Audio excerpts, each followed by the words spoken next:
I fell in love with a woman my brother briefly dated. Now I've lost my family because I refuse to let go. I never thought coming home would feel this foreign. After 5 years away, the familiar streets of my childhood now seemed like a maze of memories I'd tried to outrun. My name is Caleb, and at 28 I figured I'd finally outgrown the shadows of this place. Turns out, some shadows just grow longer with time. My relationship with my younger brother Derek has always been complicated. 2 years my junior, but somehow always larger than life. Quick to anger, quicker to charm his way out of trouble. Mom and Dad's favorite, though they'd never admit it. We drifted apart years ago, each choosing different paths, different lives. His choice was to stay, mine was to leave. Then I met Sam. God, Sam. One night at Riley's bar downtown, and I was done for. Smart, beautiful, with this laugh that made everyone around her smile without knowing why. We connected instantly, that rare kind of chemistry that makes you believe in ridiculous things like fate. Within weeks, we were inseparable. For the first time in years, I felt anchored to something real. I'm not one to parade my personal life, especially around family. But Sam was different. Special. Christmas seemed like the perfect opportunity to bring her into the fold, to show her this part of me I'd kept tucked away. They'll love you, I assured her, not fully believing it myself. Family gatherings in our house had always been minefields of unspoken tensions. I hadn't told them much about Sam beforehand, just that I was seeing someone. So at dinner, I pulled out my phone to show her picture. Mom smiled approvingly, Dad nodded in that stoic way of his, and then I passed the phone to Derek. His face changed instantly. The color drained, then flooded back crimson. "You're dating my ex-girlfriend?" he hissed, eyes darting between me and the screen. "Sam? Seriously, Caleb?" The table went silent. I felt my stomach drop. "What are you talking about?" "Samantha Miller. We dated last year, for a month." His knuckles whitened around my phone. "This is bullshit. You can't date her." "I didn't know," I managed, genuinely stunned. Sam had never mentioned Derek. How could she not have said something? "Break it off," Derek demanded, slamming my phone down. "This is completely unacceptable." Sitting there, watching my brother's familiar rage spiral outward, I felt torn between family loyalty and something else. Something that felt dangerously like standing my ground for once. Was dating my brother's ex wrong? Maybe.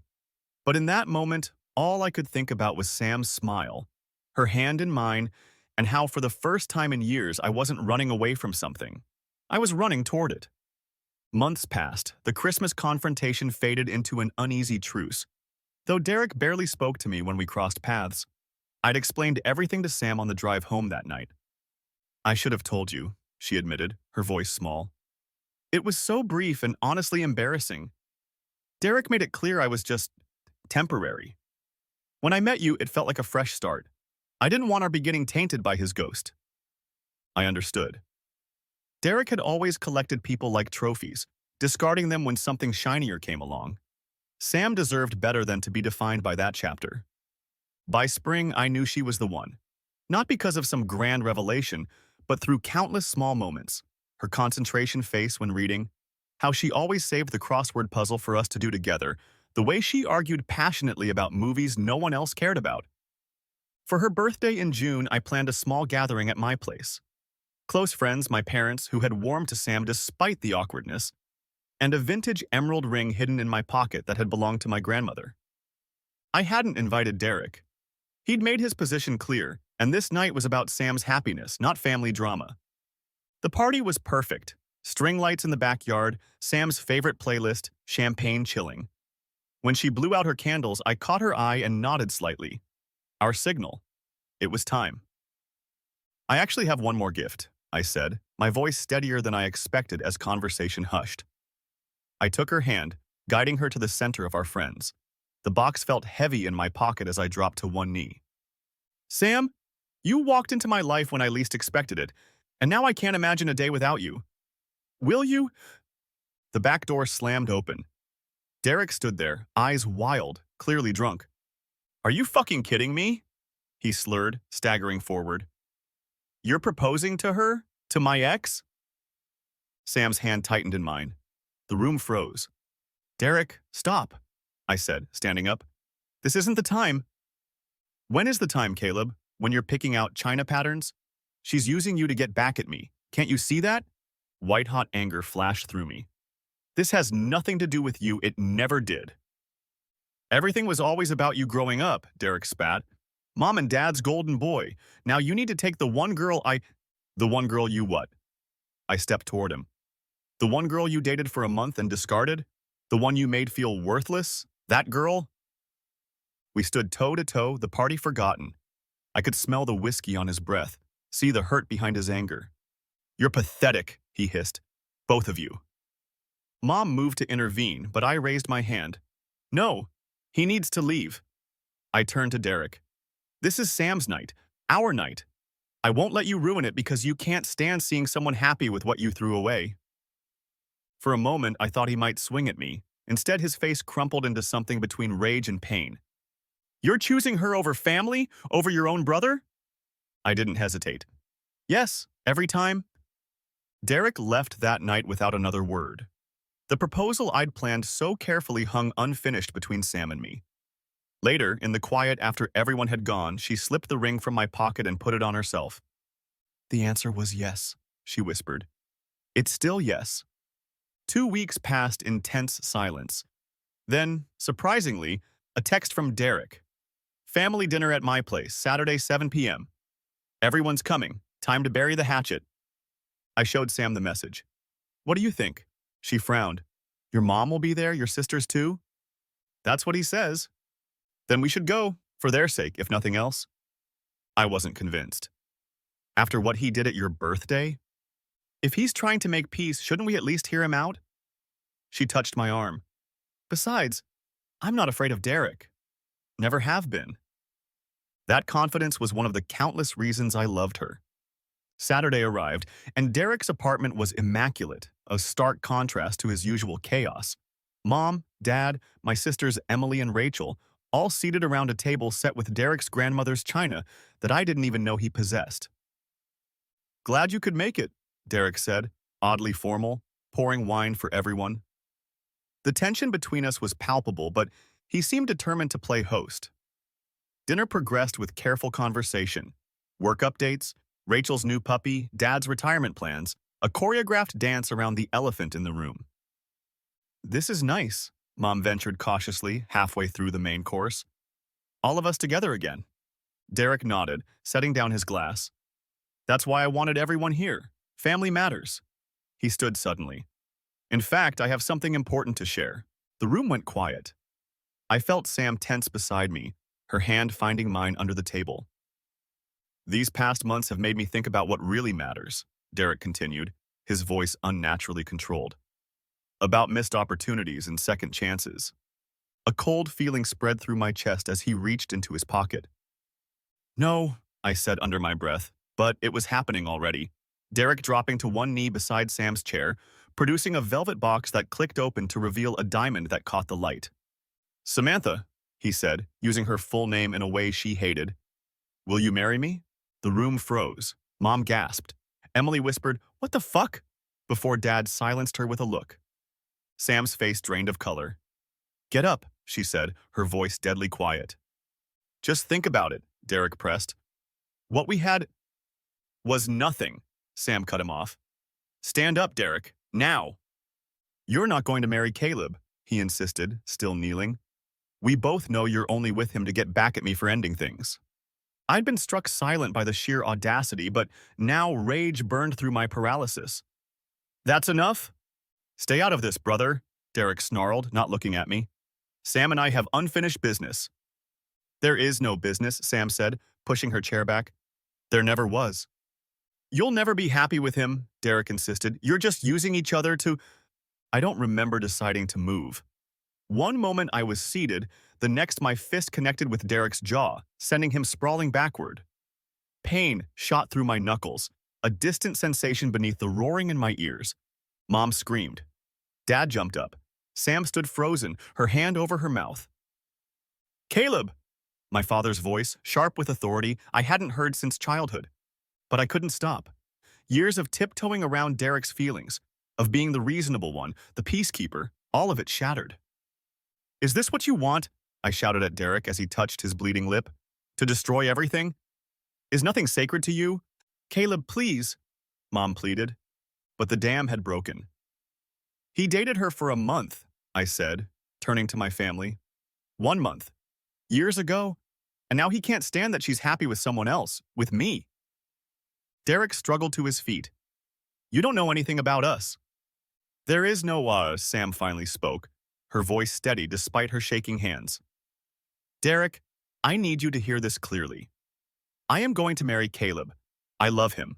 What happened between you and me was a mistake I've long since put behind me.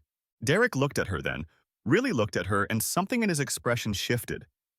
For a moment, I glimpsed something beyond the anger, something wounded and desperate. Why him? He asked softly.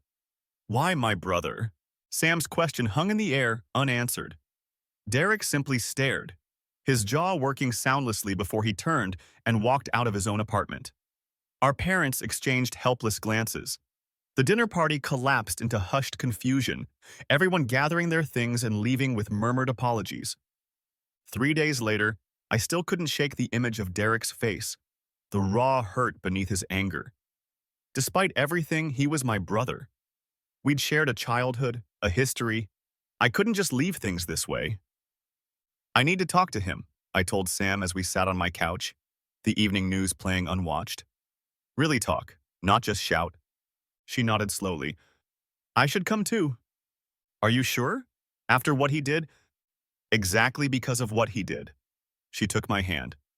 This involves all three of us, and honestly, I have some things to say to him. The next morning, I texted Derek. We need to talk, all of us. Coffee at Riverside Park, 3 p.m.? His reply came hours later. Fine.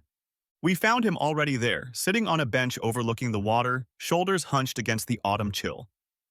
When he saw us approaching hand in hand, something flickered across his face. Resignation, maybe. Thanks for coming, I said, sitting beside him while Sam took the bench opposite. Derek shrugged. Not like I had much choice. You always have a choice, Sam said quietly. That's what I need to understand. Why did you make that one? At dinner? He looked at her then, really looked at her, maybe for the first time since this began. I was testing you. Testing me? Her voice sharpened. I'm not some experiment, Derek. Tyler? I interrupted. Your friend from college? What does he have to do with this?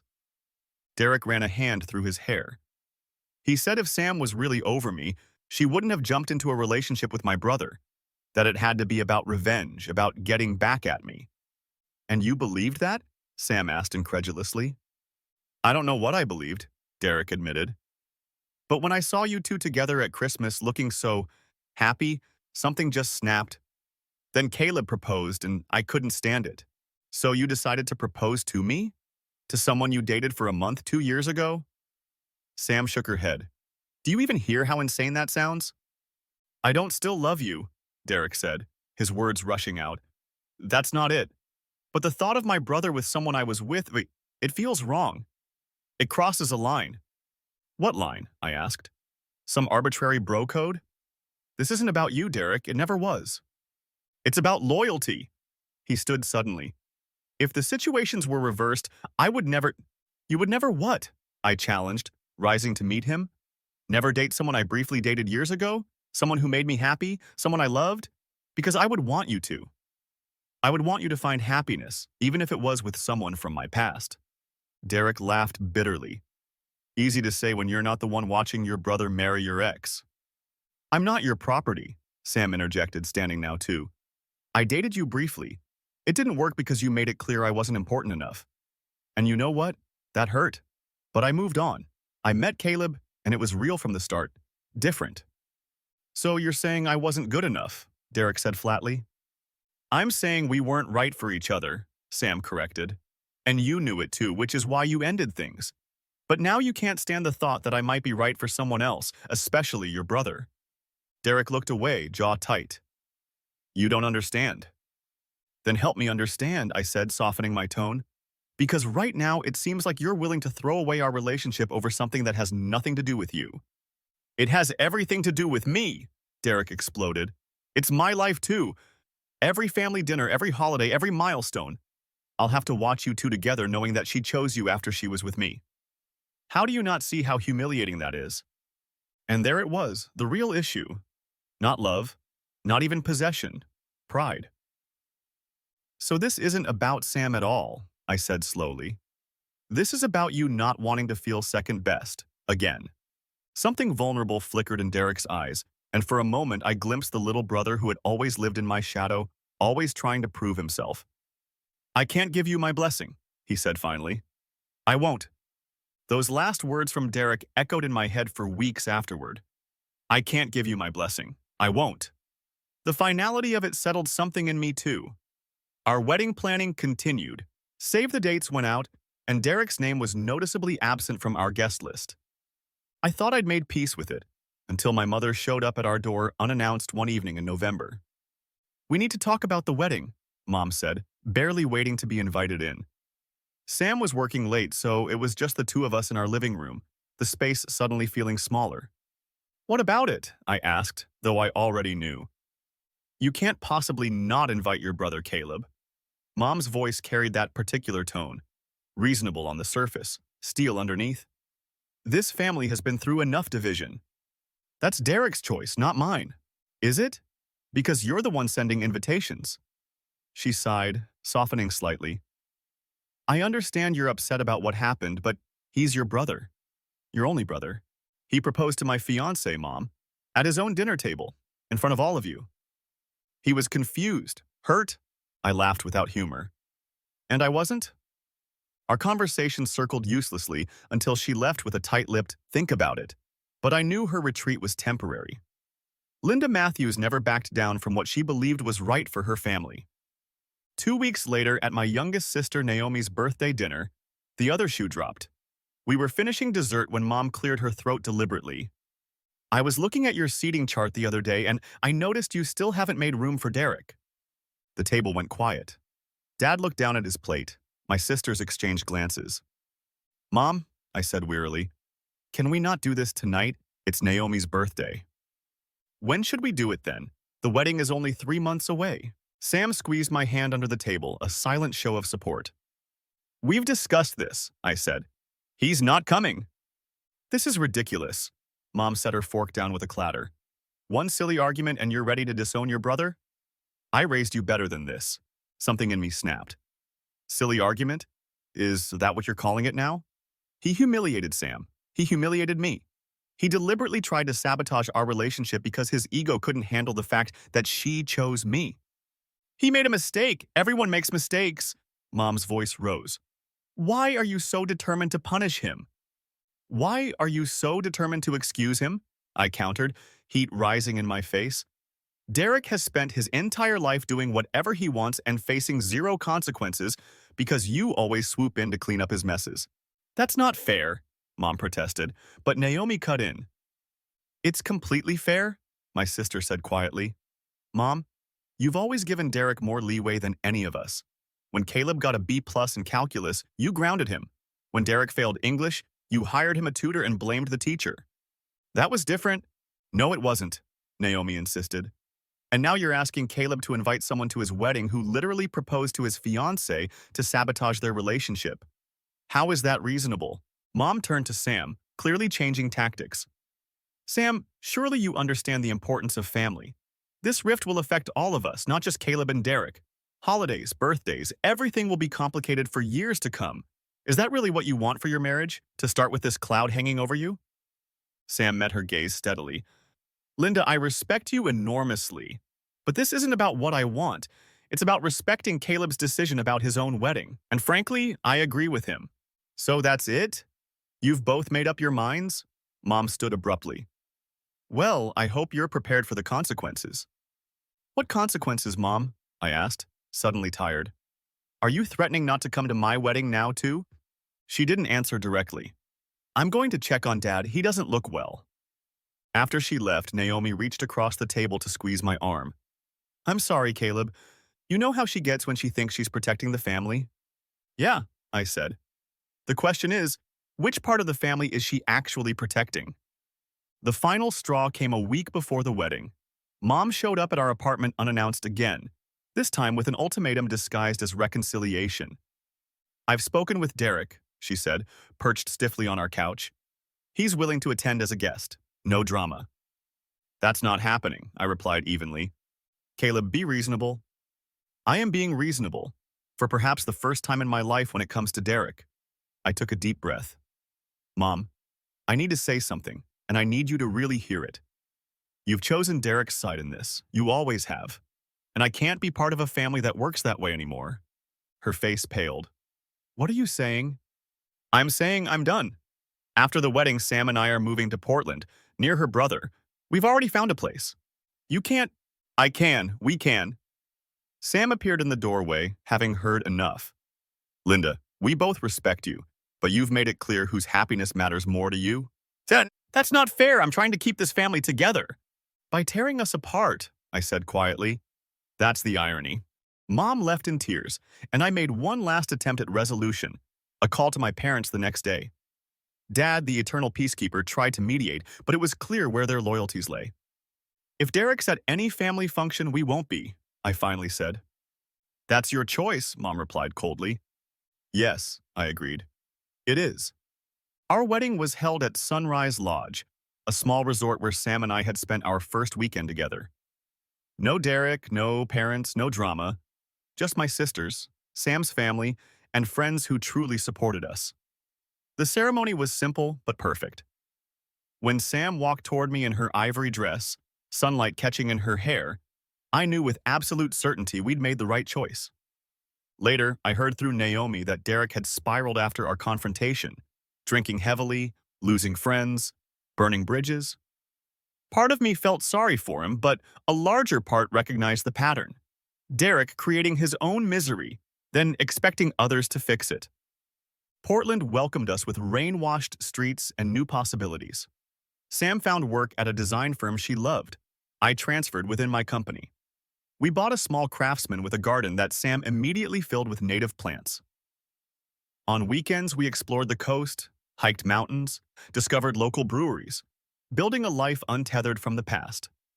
Sometimes I thought about reaching out to my parents, but the hurt was still too raw. Maybe someday. Or maybe not. The hardest lesson I'd learned was that family isn't an obligation, it's a choice. A commitment renewed daily through respect and love. 6 months after the wedding, as Sam and I sat on our back porch watching fireflies, she asked if I had any regrets. About Derek? My parents? She nodded. I regret that they couldn't see past their own expectations, I said after a moment. But I don't regret choosing us. Sam leaned against my shoulder, our fingers intertwined. Me neither. In the distance, thunder rumbled. A summer storm approaching. But we didn't move, content to watch it roll in together. Whatever came, we'd face it the same way, side by side, on our own terms.